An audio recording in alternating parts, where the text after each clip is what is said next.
Basa at inulan ang venue ng Miss Grand International 2023 Swimsuit Competition na nagaganap live ngayong araw. Dahil nga sa hindi magandang panahon na dapat ay alas 10 ng umaga dito sa Pilipinas, ay nangyari na nai-adjust ngayong hapon ang Miss Grand Swimsuit Competition na kahit maulan ay talagang in-enjoy ng mga kandidata.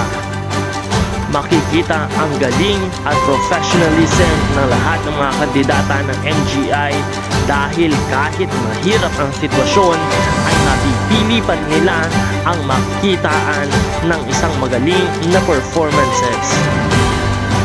Magpasa hanggang ngayon ay patuloy pa rin nagaganap ang swimsuit competition ng MGI, kung kaya't patuloy nating suportahan ang lahat ng inyong paboritong kandidata, lalo tigit si Miss Grand Philippines, Ricky Dimora na hindi pa sumasalang. Panatilihin mo lamang na mag-subscribe at tumantabay sa channel na ito para lagi kang updated sa lahat ng mga kaganapan. This is me, Nel2204, your pageant vlogger host. Maraming salamat sa iyong panonood at magkita tayong muli sa susunod na video.